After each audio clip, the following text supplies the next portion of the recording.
Alright, so you might have noticed from my work in progress shots or the videos that I post that I use 3D models as wireframes for backgrounds in Riverbound. Now the reason I do this is because it helps me keep things consistent so that things won't move around between pages, and it also helps me out with perspective, and since I'm kind of bad with perspective, I need all the help I can get. Now this model we're looking at here, this is Rutja's house, and I originally built it in 3ds Max, but since my license for that ran out, I needed to switch over the Blender. And let's just say importing the model didn't go quite as smoothly as I would have hoped. But in any case, let's take a closer look. Now, this here is the shelter for the animals. The goats and the chickens live there. This is the cellar. It's for like vegetables and other things you might want to keep cold. Here's the well for the water, of course. Here's the main house. Here's the entrance to the main house. Here's a door, and here's another door floating above the entrance to the main house.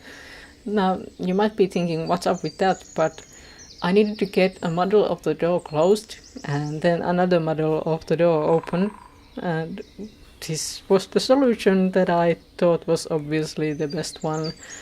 Now moving on, here's the sauna, and you might already noticed a few small issues with the sauna.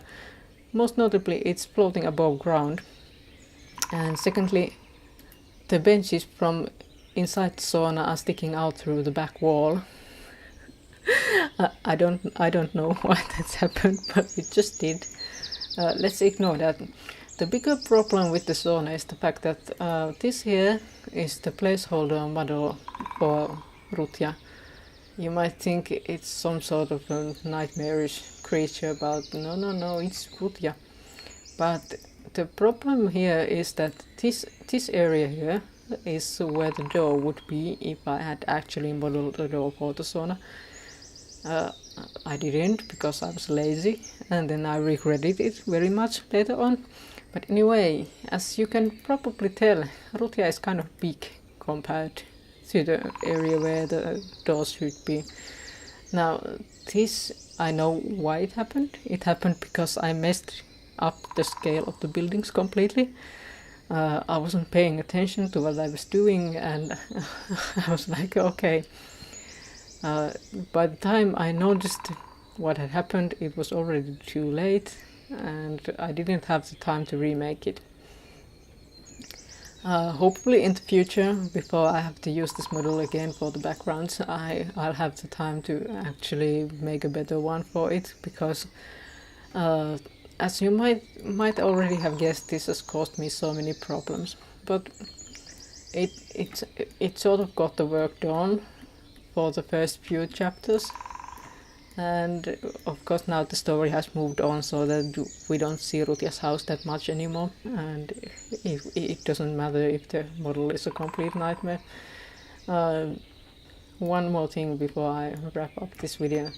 Speaking of these placeholder models I've used for the people in this scene, these are pipette models from 3ds Max, and they don't work quite as well in Blender, or quite as intended in Blender. This one is still quite alright, and it sort of looks like what it's supposed to look. But let's take a look at Mana sitting down by the river. Oh my god. Oh, he's so beautiful. Look at that. I had to get Mana to sit down with his knees up to his chest and get it from a certain angle, and I couldn't figure it out by myself, so I thought, okay, I'll make a quick model and use that as a guideline. And because I couldn't manipulate the model very well, I just detached his legs from the knee down and placed them in front of him. I didn't even bother rotating it so that the feet are facing forward.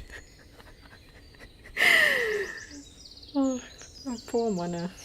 Oh, this box here, this is Tuhka, by the way. What a detailed model. Oh, she looks great, doesn't she?